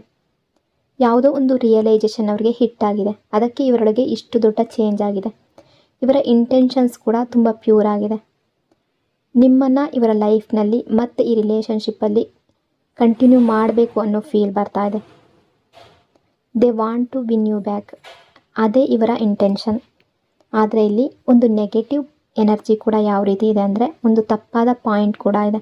ಅವರು ನಿಮ್ಮನ್ನು ವಿನ್ ಬ್ಯಾಕ್ ಮಾಡಬೇಕು ಅಂತ ಬಯಸ್ತಾ ಇದ್ದಾರೆ. ಆದರೆ ಅದರ ಜೊತೆಗೆ ಅವರ ಈಗೋ ಕೂಡ ಸ್ಯಾಟಿಸ್ಫ್ಯಾಕ್ಷನ್ ಆಗಬೇಕು ಅಂತ ಬಯಸ್ತಾ ಇದ್ದಾರೆ. ಇಲ್ಲಿ ಯಾರಿಗೆ ಈ ಎನರ್ಜಿ ಕನೆಕ್ಟ್ ಆಗುತ್ತೋ ಗೊತ್ತಿಲ್ಲ, ಆದರೆ ತುಂಬ ಜನರಿಗೆ ಇದು ಕನೆಕ್ಟ್ ಆಗಬಹುದು. ನೀವು ಇವರಿಂದ ದೂರ ಹೋಗಿದ್ರೆ, ಎಲ್ಲೋ ಇವರ ಈಗೋಗೆ ತುಂಬ ಹರ್ಟ್ ಆಗಿದೆ, ಎಲ್ಲೋ ಅವರ ಈಗೋಗೆ ದೊಡ್ಡ ಪೆಟ್ಟು ಬಿದ್ದಿದೆ, ಅಥವಾ ನೀವು ಅವರಿಗೆ ರಿಜೆಕ್ಷನ್ ಫೀಲ್ ಮಾಡಿಸಿದಿರೋ. ನೀವೇನಾದರೂ ಅವರನ್ನು ರಿಜೆಕ್ಟ್ ಮಾಡಿದರೆ ಅವ್ರಿಗೆ ಅನ್ನಿಸ್ತಾ ಇದೆ, ನನ್ನನ್ನು ಹೇಗೆ ರಿಜೆಕ್ಟ್ ಮಾಡ್ಬೋದು. ಆ ಪ್ರಶ್ನೆ ಅವರ ಈಗೋಗೆ ತುಂಬ ಹರ್ಟ್ ಮಾಡಿದೆ. ಅವರು ಅವರ ಈಗೋಗೆ ಸ್ಯಾಟಿಸ್ಫ್ಯಾಕ್ಷನ್ ಬೇಕು ಅಂತ ಬಯಸ್ತಾ ಇದ್ದಾರೆ. ಅದಕ್ಕೆ ನಿಮ್ಮನ್ನು ಮತ್ತೆ ವಿನ್ ಬ್ಯಾಕ್ ಮಾಡಬೇಕು ಅಂತ ಬಯಸ್ತಾ ಇದ್ದಾರೆ. ಆದರೆ ಅದರಲ್ಲಿ ಅವರ ಈಗೋ ಕೂಡ ಸ್ಯಾಟಿಸ್ಫೈ ಆಗಬೇಕು ಅನ್ನೋ ಭಾವನೆ ಇದೆ. ಹಾಗಾಗಿ ಇಲ್ಲಿ ಒಂದು negative point energy, deep feelings energy. ಈ ಪರ್ಸನ್ಗೆ ಇನ್ನೂ ಅವರ ಹೃದಯದಲ್ಲಿ ನಿಮ್ಮ ಮೇಲೆ ಎಷ್ಟು ಲವ್ ಇದೆ, ಎಷ್ಟು ಫೀಲಿಂಗ್ಸ್ ಇದೆ ಅನ್ನೋದೇ ಸಂಪೂರ್ಣವಾಗಿ ಗೊತ್ತಾಗಿಲ್ಲ. ಬಹುಶಃ ಈ ಸಪ್ರೇಷನ್ ಬರೋದು ತುಂಬ ಅಗತ್ಯ ಆಗಿತ್ತು. ಯಾಕೆಂದರೆ ನಿಮ್ಮ ವ್ಯಾಲ್ಯೂ ಅವರ ಲೈಫ್ನಲ್ಲಿ ಏನು ಅನ್ನೋದನ್ನು ಅವರಿಗೆ ಅರಿವಾಗಬೇಕಿತ್ತು. ಇನ್ನೂ ಅವರು ಅದನ್ನು ಸಂಪೂರ್ಣವಾಗಿ ಅರ್ಥ ಮಾಡ್ಕೊಂಡಿಲ್ಲ. ಈ ಪ್ರೊಸೆಸ್ಗೆ ಟೈಮ್ ಬೇಕಾಗಿದೆ. ಇನ್ನೂ ನಿಮ್ಮ ವ್ಯಾಲ್ಯೂ ಅವರಿಗೆ ಅರ್ಥ ಆಗಿಲ್ಲ ಅಂದರೆ ಅದಕ್ಕೆ ಇನ್ನೂ ಸ್ವಲ್ಪ ಟೈಮ್ ಬೇಕು. ಈ ಕನೆಕ್ಷನ್ಗೆ ನೀವು ಟೈಮ್ ಕೊಡಲೇಬೇಕು. ಇಲ್ಲಿ ನೀವು ಏನು ಮಾಡೋದಕ್ಕಾಗೋದಿಲ್ಲ, ಆದರೆ ಅವರು ಯಾವಾಗಲೂ ಅವರ ಫೀಲಿಂಗ್ಸನ್ನು ಡಿಲೇ ಮಾಡ್ತಾನೆ ಬಂದಿದ್ದಾರೆ, ಹೈಡ್ ಮಾಡ್ತಾನೆ ಬಂದಿದ್ದಾರೆ. True love energy. ಆದರೆ ರಿಯಾಲಿಟಿ ಏನು ಅಂದರೆ ಅವರೊಳಗಿನ ಮನಸ್ಸಿನ ಆಳದಲ್ಲಿ ತುಂಬ ಲವ್ ಇದೆ. ಈ ಪರ್ಸನ್ ಹೃದಯದಲ್ಲಿ ನಿಮ್ಮ ಮೇಲೆ ತುಂಬ ಲವ್ ಇದೆ. ಅವರು ಅದನ್ನು ಯಾವತ್ತೂ ಓಪನ್ ಆಗಿ ಎಕ್ಸ್ಪ್ರೆಸ್ ಮಾಡಿರಲಿಲ್ಲ, ಅಥವಾ ನಿಮಗೆ ಎಷ್ಟು ಲವ್ ಮಾಡ್ತಾರೆ ಅಂತ ಯಾವತ್ತೂ ಹೇಳಿರಲಿಲ್ಲ. ಬದಲಾಗಿ ಯಾವಾಗಲೂ ನಿಮ್ಮನ್ನು ಹರ್ಟ್ ಮಾಡಿದ್ದಾರೆ, ನಿಮಗೆ ಪೇಯ್ನ್ ಕೊಟ್ಟಿದ್ದಾರೆ, ತೊಂದರೆ ಕೊಟ್ಟಿದ್ದಾರೆ. ಆದರೆ ಅವರ ಹೃದಯದ ಆಳದಲ್ಲಿ ನಿಮ್ಮ ಮೇಲೆ ತುಂಬ ಲವ್ ಅನ್ನೋದು ಇದೆ, ತುಂಬ ಡೀಪ್ ಲವ್ ಇದೆ. ನೀವು ಡೀಲ್ ಮಾಡ್ತಾ ಇರುವ ಪರ್ಸನ್ ತುಂಬ ಇಮ್ಮೆಚ್ಯೂರ್ ಆಗಿರ್ಬೋದು. ಅವರ ಲೈಫ್ನಲ್ಲಿ ಯಾವುದು ಬ್ಯಾಲೆನ್ಸ್ ಇಲ್ಲ. ಕೆರಿಯರ್ ಆಗಿರಲಿ, ಜಾಬ್ ಆಗಿರಲಿ, ಬಿಸ್ನೆಸ್ ಆಗಿರಲಿ, ಲವ್ ಲೈಫ್ ಆಗಿರಲಿ, ಯಾವುದು ಬ್ಯಾಲೆನ್ಸ್ನಲ್ಲಿ ಇಲ್ಲ. ಯಾಕೆಂದರೆ ನಿಮ್ಮ ಪಾರ್ಟ್ನರ್ ತುಂಬ ಇಮ್ಮೆಚ್ಯೂರ್ ಎನರ್ಜಿಯಲ್ಲಿದ್ದಾರೆ. ಇವರ ಸೆಲ್ಫ್ ಎಸ್ಟೀಮ್ ಕೂಡ ತುಂಬ ಕಡಿಮೆ ಇರ್ಬೋದು. ಜನರು ಇವರನ್ನು ಅಪ್ರೋಚ್ ಮಾಡಬೇಕು ಅನ್ನೋ ಆಸೆ ಇವ್ರಿಗೆ ತುಂಬ ಇದೆ. ಎಲ್ಲರ ಮೇಲೂ ಒಳ್ಳೆಯ ಇಂಪ್ರೆಷನ್ ಇಡಬೇಕು ಅನ್ನೋ ರೀತಿ ಫೀಲ್ ಮಾಡ್ತಾರೆ. ನೀವು ಇವರನ್ನು ಯಾವಾಗಲೂ ಅವರ ಬಗ್ಗೆ ಹೊಗಳ್ಕೊಳ್ತಾ ಇರೋದನ್ನು ನೋಡಿರ್ಬೋದು. ಕೆಲವೊಂದು ಸಲ ತುಂಬ ಹೊಗಳ್ತಾ ಇರ್ಬೋದು. ಇವರ ಬಗ್ಗೆನೇ ಇವರು ಹೊಗಳ್ಕೊಳ್ಳೋದು, ಅಪ್ರಿಷಿಯೇಟ್ ಮಾಡ್ಕೊಳ್ಳೋದು. ಯಾವಾಗಲೂ ಇವರ ಬಗ್ಗೆ ಬೇರೆಯವರು ಒಳ್ಳೆಯದನ್ನೇ ಯೋಚಿಸಬೇಕು ಅಂತ ಇವರು ಬಯಸ್ತಾರೆ. ಅದಕ್ಕಾಗಿ ಕೆಲವೊಮ್ಮೆ ತುಂಬ ಫೇಕ್ ಆಗಿ ಕೂಡ ಇರ್ಬೋದು. ತಮ್ಮ ರಿಯಲ್ ಸೆಲ್ಫನ್ನು ಜನರಿಂದ ಅವರು ಹೈಡ್ ಮಾಡ್ಬೋದು. ಅಂದರೆ ಬೇರೆಯವ್ರಿಗೆ ಅವರ ರಿಯಲ್ ಸೆಲ್ಫ್ ಗೊತ್ತಾದರೆ ಅವರು ಇವರನ್ನು ಇಷ್ಟಪಡೋದಿಲ್ಲ ಅನ್ನೋ ಫಿಯರ್ ಇವರೊಳಗೆ ಇದೆ. ಹಾಗಾಗಿ ಸೆಲ್ಫ್ ವರ್ತ್, ಸೆಲ್ಫ್ ಎಸ್ಟೀಮ್ ಎರಡೂ ಕಡಿಮೆ ಇರ್ಬೋದು. ಅದಕ್ಕಾಗಿ ಕೆಲವೊಮ್ಮೆ ಇವರು ವಿಷಯಗಳನ್ನು ತುಂಬ ಓವರ್ ಮಾಡಿಬಿಡ್ತಾರೆ, ಕೆಲವೊಮ್ಮೆ ತುಂಬ ಓವರ್ ರಿಯಾಕ್ಟ್ ಮಾಡ್ತಾರೆ. ಆದರೆ ಈಗಲೂ ಇವರ ಲೈಫ್ನಲ್ಲಿ ಯಾವುದೂ ಬ್ಯಾಲೆನ್ಸ್ ಇಲ್ಲ. ಅವರ ಹೃದಯದ ಆಳದಲ್ಲಿ ನಿಮ್ಮ ಮೇಲೆ ತುಂಬ ಡೀಪ್ ಲವ್ ಇದೆ. ಆ ಲವ್ ಬಗ್ಗೆ ಇನ್ನೂ ಸಂಪೂರ್ಣವಾಗಿ ಅವೇರ್ನೆಸ್ ಬಂದಿಲ್ಲ. ಆ ಅವೇರ್ನೆಸ್ ಅನ್ನೋದು ಇನ್ನೂ ಬರಬೇಕಾಗಿದೆ. ಅವೇರ್ನೆಸ್ ಎನರ್ಜಿ, ಅವೇರ್ನೆಸ್ ಶುರುವಾಗ್ತಾ ಇದೆ. ಆದರೆ ಈ ಪ್ರೊಸೆಸ್ ತುಂಬ ಸ್ಲೋ ಆಗಿ ನಡೀತಾ ಇದೆ. ಈ ಪರ್ಸನ್ ನಿಮ್ಮ ಬಗ್ಗೆ ತುಂಬ ಯೋಚನೆ ಮಾಡ್ತಾ ಇದ್ದಾರೆ. ಅವರ ಥಾಟ್ಸನ್ನು ಕಂಟ್ರೋಲ್ ಮಾಡಬೇಕು, ನಿಮ್ಮ ಬಗ್ಗೆ ಯೋಚನೆ ಮಾಡಬಾರ್ದು, ನಿಮ್ಮನ್ನು ಮಿಸ್ ಮಾಡಬಾರ್ದು ಅಂತ ಎಷ್ಟೇ ಪ್ರಯತ್ನ ಮಾಡಿದ್ರೂ ಕೂಡ ಅದು ಅವರಿಂದ ಸಾಧ್ಯ ಆಗ್ತಾ ಇಲ್ಲ. ತುಂಬ ಥಿಂಕ್ ಮಾಡ್ತಾ ಇದ್ದಾರೆ. ಅವರ ಫ್ಯಾಂಟಸಿ ವರ್ಲ್ಡ್ನಲ್ಲಿ ಬದುಕೋದು ಇವರಿಗೆ ತುಂಬ ಇಷ್ಟ. ಅಂದರೆ ನೀವಿದ್ದೀರಾ, ಅವರಿದ್ದೀರಾ, ಒಂದು ಬ್ಯೂಟಿಫುಲ್ ಮೂಮೆಂಟ್ಸ್ ಇದೆ, ಟೈಮ್ ಸ್ಪೆಂಡ್ ಮಾಡ್ತಾ ಇದ್ದೀರಾ, ಹೀಗೆಲ್ಲ ಇಮ್ಯಾಜಿನ್ ಮಾಡ್ಕೊಳ್ಳೋದು. ಸೊ ಇವರೊಳಗೆ ಡೀಪ್ ಆಗಿರುವ ಫೀಲಿಂಗ್ಸ್ ಇದೆ. ಬಟ್ ಮೊದಲ ಸಲ ಇವರು ಈ ರೀತಿ ಡೀಪ್ ಫೀಲ್ ಮಾಡ್ತಾ ಇರುವ ಎನರ್ಜಿ. ಮೊದಲ ಬಾರಿಗೆ ನಿಮ್ಮ ವ್ಯಾಲ್ಯೂ ಅವ್ರಿಗೆ ಅರ್ಥ ಆಗಿರ್ಬೋದು. ಈ ಕನೆಕ್ಷನ್ ಹಳೆಯದಾಗಿರ್ಬೋದು, ಆದರೆ ಮೊದಲ ಸಲ ಈ ಸಪ್ರೇಷನ್ ಅವರ ಲೈಫ್ನಲ್ಲಿ ನಿಮ್ಮ ವ್ಯಾಲ್ಯೂ ಏನು ಅನ್ನೋದನ್ನು ರಿಯಲೈಸ್ ಮಾಡಿಸಿದೆ. ಇವರು ನಿಮ್ಮ ಬಗ್ಗೆ ತುಂಬ ಫ್ಯಾಂಟಸಿ ಮಾಡ್ತಾ ಇದ್ದಾರೆ. ಅವರು ಫೀಲ್ ಮಾಡ್ತಾ ಇರೋದು ಏನು ಅನ್ನೋದು ಅವರಿಗೆ ಅರ್ಥ ಆಗ್ತಾ ಇಲ್ಲ. ಈಗ ಅವರು ಡಿಪ್ರೆಸ್ಡ್ ಫೀಲ್ ಮಾಡ್ತಾ ಇದ್ದಾರೆ. ಒಂದು ಇನ್ನರ್ ಸ್ಯಾಡ್ನೆಸ್ ಇದೆ, ಒಂದು ಖಾಲಿತನ ಇದೆ. ಆದರೆ ನಾನು ಯಾಕೆ ಈ ರೀತಿ ಫೀಲ್ ಮಾಡ್ತಾ ಇದ್ದೀನಿ, ಅದರ ರಿಯಲ್ ರೀಸನ್ ಏನು, ಅದೇ ಅವ್ರಿಗೆ ಗೊತ್ತಾಗ್ತಾ ಇಲ್ಲ. ಆದರೆ ನಿಜವಾದ ರೀಸನ್ ಒಂದೇ, ಅವರು ನಿಮ್ಮನ್ನು ತುಂಬ ಲೈಕ್ ಮಾಡ್ತಾರೆ, ನಿಮ್ಮಿಂದ ದೂರ ಇರೋದಕ್ಕೆ ಸಾಧ್ಯ ಆಗ್ತಾ ಇಲ್ಲ. ಈ ಸತ್ಯನ ಅಕ್ಸೆಪ್ಟ್ ಮಾಡಿದ್ರೆ ಅದು ಅವರ ಈಗೋಗೆ ಹರ್ಟ್ ಆಗುತ್ತೆ ಅನ್ನೋ ಭಯ ಅವರಲ್ಲಿದೆ. ಅದಕ್ಕಾಗಿ ಅವರು ಇನ್ನೂ ಅದನ್ನು ಅಕ್ಸೆಪ್ಟ್ ಮಾಡೋದಕ್ಕೆ ರೆಡಿ ಇಲ್ಲ. Healing energy. ಈ ಪರ್ಸನ್ನ ಲೈಫ್ನಲ್ಲಿ ತುಂಬ ಅನ್ಹೀಲ್ಡ್ ವಿಷಯಗಳಿರ್ಬೋದು, ಅನ್ಹೆಲ್ತಿ ಬೌಂಡ್ರೀಸ್ ಇರ್ಬೋದು. ಅವು ಇನ್ನೂ ಬ್ರೇಕ್ ಆಗಬೇಕಾಗಿದೆ. ಇವರ ಈಗೋ ಸಂಪೂರ್ಣವಾಗಿ ಬ್ರೇಕ್ ಆಗಬೇಕು. ಆಗ ಮಾತ್ರ ನಿಮ್ಮ ಪ್ರೆಸೆನ್ಸ್ ಅವರ ಲೈಫ್ನಲ್ಲಿ ಎಷ್ಟು ಮುಖ್ಯ ಅನ್ನೋದು ಕ್ಲಿಯರ್ ಆಗಿ ಅರ್ಥ ಮಾಡ್ಕೊಳ್ತಾರೆ. ಈ ವಿಷಯಗಳನ್ನು ಅರ್ಥ ಮಾಡ್ಕೊಳ್ಳೋದಕ್ಕೆ ಅವರು ಈಗ ಮನಸ್ಸು ಬಿಚ್ಚಿ ಮಾತಾಡಬೇಕಾಗುತ್ತೆ. ನಿಮ್ಮ ಎಕ್ಸಿಸ್ಟೆನ್ಸ್ ಅರ್ಥ ಮಾಡ್ಕೊಳ್ಳೋದಕ್ಕೆ ಕೂಡ ಓಪನ್ ಆಗ್ತಾ ಇದ್ದಾರೆ. ಬಹುಶಃ ಈ ಪರ್ಸನ್ ಅವೇಕ್ನಿಂಗ್ ಶುರುವಾಗಿರ್ಬೋದು, ಆದರೆ ಅವೇಕ್ನಿಂಗ್ ಒಂದೇ ದಿನದಲ್ಲಿ, ಒಂದೇ ನೈಟ್ನಲ್ಲಿ ಆಗೋದಿಲ್ಲ. ಈ ಪರ್ಸನ್ಗೆ ಈ ಪ್ರೊಸೆಸ್ಗೆ ಟೈಮ್ ಬೇಕು. ಅವೇಕ್ನಿಂಗ್ ಅನ್ನೋದು ಶುರುವಾದರೆ ನಿಧಾನವಾಗಿ ನಡೀತಾ ಇರುತ್ತೆ. ನಿಧಾನವಾಗಿ ಅವರು ಅರ್ಥ ಮಾಡ್ಕೊಳ್ತಾರೆ ನಿಮ್ಮ ವ್ಯಾಲ್ಯೂ ಏನು, ನೀವು ಅವರ ಲೈಫ್ನಲ್ಲಿ ಎಷ್ಟು ಮುಖ್ಯ. ಅದಾದಮೇಲೆ ಇಲ್ಲಿವರೆಗೆ ತಡ ಮಾಡ್ತಾ ಇದ್ದ ಫೀಲಿಂಗ್ಸನ್ನು ಅಕ್ಸೆಪ್ಟ್ ಮಾಡ್ತಾರೆ. ಈ ಪರ್ಸನ್ ಯಾವಾಗಲೂ ಅವರ ಎಮೋಷನ್ಸ್ನಿಂದ, ಅವರ ಲವ್ನಿಂದ, ಕಮಿಟ್ಮೆಂಟ್ನಿಂದ, ರೆಸ್ಪಾನ್ಸಿಬಿಲಿಟಿಯಿಂದ ಓಡ್ತಾ ಹೋಗಿದ್ದಾರೆ. ಆದರೆ ಈಗ ಅವರಿಗೆ ಇನ್ನೂ ಓಡಬೇಕು ಅಂತ ಅನ್ನಿಸ್ತಾ ಇಲ್ಲ. ಇನ್ನೂ ಈ ಎಲ್ಲದರಿಂದ ತಪ್ಪಿಸ್ಕೊಳ್ಳೋದಕ್ಕೆ ಬಯಸ್ತಾ ಇಲ್ಲ. ಅವರೊಳಗೆ ಮೆಚ್ಯೂರಿಟಿ ಬರ್ತಾ ಇದೆ. ಆ ಮೆಚ್ಯೂರಿಟಿಯಿಂದ ಈ ಎಲ್ಲ ವಿಷಯಗಳನ್ನು ಅಕ್ಸೆಪ್ಟ್ ಮಾಡೋದಕ್ಕೆ ರೆಡಿ ಆಗ್ತಾ ಇದ್ದಾರೆ. Regret energy. ಈ ಪರ್ಸನ್ ನಿಮ್ಮ ಜೊತೆ ಏನು ಮಾಡಿದ್ದಾರೆ, ಅವ್ರು ನಿಮಗೆ ಕೊಟ್ಟ ಪೇಯ್ನ್, ಅವರು ಕೊಟ್ಟ ನೋವು, ಬಹುಶಃ ಅವರು ನಿಮ್ಮನ್ನು ತುಂಬ ರೂಡಾಗಿ ಬಿಹೇವ್ ಮಾಡಿದ್ದಾರೆ, ನಿಮ್ಮ ಹತ್ರ ಚೀಟ್ ಮಾಡಿರ್ಬೋದು ಅಥವಾ ಬೇರೊಂದು ಸಿಚುವೇಶನ್ಗಾಗಿ ನಿಮ್ಮನ್ನು ಬಿಟ್ಟು ಹೋಗಿರ್ಬೋದು. ಆದರೆ ಈಗ ಅವ್ರು ಯಾವ ಸಿಚುವೇಶನ್ನಲ್ಲಿದ್ದಾರೋ ಅಲ್ಲಿ ಅವರು ಹ್ಯಾಪಿ ಇಲ್ಲ. ಈ ಟೈಮ್ನಲ್ಲಿ ಅವರ ಲೈಫ್ನಲ್ಲಿ ತುಂಬ ಪ್ರೆಷರ್ ಇದೆ. ತುಂಬ ವಿಷಯಗಳು ಅವರ ಅಟೆನ್ಷನನ್ನು ಬೇಡ್ತಾ ಇದೆ. ಅವರ ಕೆರಿಯರ್ ಇರ್ಬೋದು, ಅವರ ಜಾಬ್ ಇರ್ಬೋದು ಅಥವಾ ನೀವಿರ್ಬೋದು. ಈಗ ಇವರ ಅಟೆನ್ಷನ್ ಬೇಡುವ ವಿಷಯಗಳು ತುಂಬ ಇದೆ. Obsession energy. ಈ ಪರ್ಸನ್ ನಿಮ್ಮನ್ನು ತುಂಬ ಸ್ಟಾಕ್ ಮಾಡ್ತಾ ಇದ್ದಾರೆ. ನಿಮ್ಮ DP, ನಿಮ್ಮ ಸ್ಟೇಟಸ್, ನಿಮ್ಮ ಪ್ರತಿಯೊಂದು ಅಪ್ಡೇಟ್ ಅದೆಲ್ಲವನ್ನು ಅವರು ನಿಮಗೆ ಗೊತ್ತಿಲ್ಲದ ಹಾಗೆ ಸ್ಟಾಕ್ ಮಾಡ್ತಾ ಇದ್ದಾರೆ. ತುಂಬ ಹೆವಿ ಸ್ಟಾಕಿಂಗ್. ನಿಮ್ಮ ಬಗ್ಗೆ ಪ್ರತಿಯೊಂದು ವಿಷಯ ತಿಳ್ಕೊಳ್ಬೇಕು ಅನ್ನೋ curiosity. They like to stalk you, they like to think about you. ನಿಮ್ಮ ಬಗ್ಗೆ ಯೋಚನೆ ಮಾಡೋದು ಅವರಿಗೆ ಹ್ಯಾಪಿನೆಸ್ ಕೊಡ್ತಾ ಇದೆ. ಒಂದು ಸೂತಿಂಗ್ ಎನರ್ಜಿ ಫೀಲ್ ಆಗ್ತಾ ಇದೆ. ದಿನ ಪೂರ್ತಿ ಟಯರ್ಡ್ ಆಗಿರುವ ಅವರು ನಿಮ್ಮ ಬಗ್ಗೆ ಯೋಚನೆ ಮಾಡಿದಾಗ ಅದು ಕಡಿಮೆ ಆಗ್ತಾ ಇದೆ. ನೀವು ಅವರ ಕಂಫರ್ಟ್ ಝೋನ್ ಆಗಿದ್ರಿ. ನಿಮ್ಮನ್ನು ಕಳ್ಕೊಳ್ಳೋದಕ್ಕೆ ಅವರು ಬಯಸ್ತಾ ಇಲ್ಲ. ಒಳಗೊಳಗಡೆ ಈ ವಿಷಯವನ್ನು ಅವರು ಈಗ ರಿಯಲೈಸ್ ಮಾಡ್ತಾ ಇದ್ದಾರೆ. Realisation energy. ಈಗ ಅವರಿಗೆ ಅರ್ಥ ಆಗ್ತಾ ಇದೆ. ನೋ ಕಾಂಟ್ಯಾಕ್ಟ್ ಸಿಚುವೇಶನ್ ಕೊಟ್ಟು ನಿಮ್ಮಿಂದ ದೂರ ಆಗಿ ಅಥವಾ ಬೇರೊಂದು ಸಿಚುವೇಶನ್ಗಾಗಿ ನಿಮ್ಮನ್ನು ಬಿಟ್ಟು ಅವರು ತುಂಬ ದೊಡ್ಡ ತಪ್ಪು ಮಾಡಿದ್ದಾರೆ ಅಂತ. ಈಗ ಆ ತಪ್ಪಿನ ಪರಿಣಾಮವನ್ನು ಅವರೇ ಅನುಭವಿಸ್ತಾ ಇದ್ದಾರೆ. ಅವರು ಮಾಡಿದ ರಾಂಗ್ ಡಿಸಿಷನ್ನ ಫಲವನ್ನು ಅನುಭವಿಸ್ತಾ ಇದ್ದಾರೆ. ಈಗ ಅವರು ಕನ್ಫ್ಯೂಸ್ಡ್ ಆಗಿದ್ದಾರೆ. ಈ ಸಿಚುವೇಶನಿಂದ ಹೊರಗಡೆ ಬರೋದಕ್ಕೆ ಏನು ಮಾಡಬೇಕು, ಯಾವ ಆ್ಯಕ್ಷನ್ ತಗೊಳ್ಬೇಕು ಅವರಿಗೆ ಗೊತ್ತಾಗ್ತಾ ಇಲ್ಲ. ಅದಕ್ಕಾಗಿ ಅವರು ಪ್ಲಾನಿಂಗ್ ಮಾಡ್ತಾ ಇದ್ದಾರೆ. ಒಂದು ಸಲ ದಾರಿ ಹುಡುಕ್ತಾ ಇದ್ದಾರೆ, ಒಂದು ವೇ ಹುಡುಕ್ತಾ ಇದ್ದಾರೆ. ಒಂದು ಟೈಮ್ನಲ್ಲಿ ಅವರು ಈ ರಿಲೇಷನ್ಶಿಪ್ಪಿಂದ ದೂರ ಹೋಗಿರಬಹುದು. ಆದರೆ ಈಗ ಮತ್ತೆ ಸರಿಯಾದ ಟ್ರ್ಯಾಕ್ಗೆ ಬರಬೇಕು ಅಂತ ಅನ್ನಿಸ್ತಾ ಇದೆ. ಎಲ್ಲವೂ ಮತ್ತೆ ಸರಿಯಾಗಬೇಕು ಅನ್ನೋ ಆಸೆ ಇದೆ. ಈ ರಿಲೇಷನ್ಶಿಪ್ಪನ್ನು ಮತ್ತೆ ಕಂಟಿನ್ಯೂ ಮಾಡಬೇಕು ಅಂತ ಅಂದ್ಕೊಳ್ತಾ ಇದ್ದಾರೆ. ಬಟ್ ಇನ್ನೂ ಕನ್ಫ್ಯೂಸ್ಡ್ ಆಗಿದ್ದಾರೆ. ನಿಮ್ಮ ಕಡೆಗೆ ಬರೋದಕ್ಕೆ ಇನ್ನೂ ಸರಿಯಾದ ವೇ ಸಿಗ್ತಾ ಇಲ್ಲ. ಆದರೆ ವೆರಿ ಸೂನ್ ಒಂದು ರೀಸನ್ ಸಿಕ್ಕ ತಕ್ಷಣ, ಒಂದು ಎಕ್ಸ್ಕ್ಯೂಸ್ ಸಿಕ್ಕ ತಕ್ಷಣ ಅವರು ಆ್ಯಕ್ಷನ್ ತಗೊಳ್ಳುವ ಎನರ್ಜಿಯಲ್ಲಿದ್ದಾರೆ. ಆದರೆ ಈಗ ಅವರಿಗೆ ಇನ್ನೂ ದಾರಿ ಸಿಕ್ಕಿಲ್ಲ. ಈಗ ಅವರು ತುಂಬ ಕನ್ಫ್ಯೂಸ್ಡ್ ಆಗಿರುವ ಎನರ್ಜಿಯಲ್ಲಿದ್ದಾರೆ. Patience energy. ಇಲ್ಲಿ ನಿಮಗೆ ಪೇಷನ್ಸ್ ಇಡೋದಕ್ಕೆ ಗೈಡೆನ್ಸ್ ಇದೆ. ನಿಮ್ಮೊಳಗೆ ತಾಳ್ಮೆ ಇಟ್ಟುಕೊಳ್ಳುವ ಶಕ್ತಿ ಇದ್ದರೆ ಪೇಷನ್ಸ್ ಇಡಿ. ಆದರೆ ಇಲ್ಲಿ ಗೈಡೆನ್ಸ್ ಏನಂದರೆ, ಪೇಷನ್ಸ್ ಇಡೋದು ನಿಮ್ಮ ಪಾರ್ಟ್ನರ್ ಜೊತೆ ಕಂಪೇರ್ ಮಾಡಿದ್ರೆ ನೀವು ತುಂಬ ಮೆಚ್ಯೂರ್ ಪರ್ಸನ್. ಬಹುಶಃ ಏಜ್ನಲ್ಲಿ ಅವರು ನಿಮಗಿಂತ ಚಿಕ್ಕವರಿರ್ಬೋದು, ಆದರೆ ನೀವು ಅವ್ರಿಗಿಂತ ತುಂಬ ಮೆಚ್ಯೂರಾಗಿ ಕಾಣಿಸ್ತೀರ. ಅದು ನಿಮ್ಮ ಮನಸ್ಸಿನಲ್ಲಿರುವ ವಿಷಯದಲ್ಲಾಗಿರ್ಬೋದು ಅಥವಾ ನಿಮ್ಮ ನಡವಳಿಕೆಯಲ್ಲಾಗಿರ್ಬೋದು ಅಥವಾ ಏಜ್ನಲ್ಲಿ ಆಗಿರ್ಬೋದು. ಏಜ್ನಲ್ಲಿ ನೀವು ಚಿಕ್ಕವರಿದ್ದರೂ ಕೂಡ ಲೈಫ್ ಎಕ್ಸ್ಪೀರಿಯನ್ಸ್ ನಿಮಗೆ ತುಂಬ ಹೆಚ್ಚಿದೆ. ನಿಮ್ಮ ಲೈಫ್ಗೆ ಹೆಚ್ಚು ಬ್ಯಾಲೆನ್ಸ್ ಆಗಿದೆ. ನೀವು ನಿಮ್ಮ ಪಾರ್ಟ್ನರ್ಗೆ ತುಂಬ ಇನ್ಸ್ಪೈರ್ ಮಾಡಿದ್ದೀರಾ, ತುಂಬ ಮೋಟಿವೇಟ್ ಮಾಡಿದ್ದೀರಾ. Inspiration energy. ಬಹುಶಃ ನೀವು ಅವರ ಲೈಫ್ಗೆ ಬರೋದಕ್ಕಿಂತ ಮೊದಲು ನಿಮ್ಮ ಪಾರ್ಟ್ನರ್ನ ಲೈಫ್ ತುಂಬ ಲೋನ್ಲಿನೆಸ್ ಫೀಲ್ ಆಗ್ತಾ ಇತ್ತು ಅವರಿಗೆ. ಸರಿಯಾದ ಜಾಬ್ ಇರದೇ ಇರ್ಬೋದು, ಬಿಸ್ನೆಸ್ ಇರದೇ ಇರ್ಬೋದು, ಡಿಸಿಪ್ಲಿನ್ ಇರದೇ ಇರ್ಬೋದು. ಆದರೆ ನೀವು ಅವರ ಲೈಫ್ಗೆ ಬಂದ ನಂತರ ಅವರು ಈ ಎಲ್ಲವನ್ನು ಕಲಿತರು. ಬಹುಶಃ ಅವರ ಲೈಫ್ನಲ್ಲಿ ಯಾವ ರೀತಿ ಇರಬೇಕು ಅನ್ನೋದು ಕೂಡ ಕಲ್ತಿರ್ಬೋದು. ಒಳ್ಳೆಯ ಜಾಬ್ ಸಿಕ್ಕಿರ್ಬೋದು ಅಥವಾ ಬಿಸ್ನೆಸ್ನಲ್ಲಿ ಇಂಪ್ರೂವ್ ಆಗಿರ್ಬೋದು ಅಥವಾ ಯಾವುದಾದ್ರೂ ಒಳ್ಳೆಯ ಆಪರ್ಚುನಿಟಿ ಸಿಕ್ಕಿರ್ಬೋದು. ಅಥವಾ ನೀವು ಅವರ ಲೈಫ್ಗೆ ಬಂದ ಮೇಲೆ ಒಂದು ಡಿಸಿಪ್ಲಿನ್ ಅನ್ನೋದನ್ನು ಕಲ್ತಿರ್ಬೋದು. ನೀವು ಅವರಿಗೆ ಡಿಸಿಪ್ಲಿನ್ನಲ್ಲಿ ಹೇಗೆ ಇರಬೇಕು ಅನ್ನೋದನ್ನು ಕಲಿಸಿರಬಹುದು. ಹಾಗಾಗಿ ನೀವು ನಿಜವಾಗ್ಲೂ ನಿಮ್ಮ ಪರ್ಸನ್ಗೆ ತುಂಬ ಇನ್ಸ್ಪೈರ್ ಮಾಡಿದ್ದೀರಾ, ತುಂಬ ಮೋಟಿವೇಟ್ ಮಾಡಿದ್ದೀರಾ. ನೀವು ಅವರ ಹ್ಯಾಪಿನೆಸ್ಗೆ ಕಾರಣ ಆಗಿದ್ದೀರಾ. ಬಹುಶಃ ಅದಕ್ಕೂ ಮೊದಲು ಅವರ ಹೆಲ್ತ್ ಬಗ್ಗೆ ಕೂಡ ಅವರು ಗಮನ ಕೊಡದೇ ಇರ್ಬೋದು. ಸೊ ನೀವು ಅವರ ಲೈಫ್ಗೆ ಬರೋದಕ್ಕಿಂತ ಮೊದಲು ಒಂದು ರೀತಿಯ ಲೈಫ್, ನೀವು ಬಂದ ನಂತರ ಮತ್ತೊಂದು ರೀತಿಯ ಲೈಫ್. Attraction energy. ನಿಮ್ಮ ಪಾರ್ಟ್ನರ್ ಈಗ ಆ ಎಲ್ಲ ವಿಷಯಗಳನ್ನು ನೆನಪಿಸ್ಕೊಳ್ತಾ ಇದ್ದಾರೆ.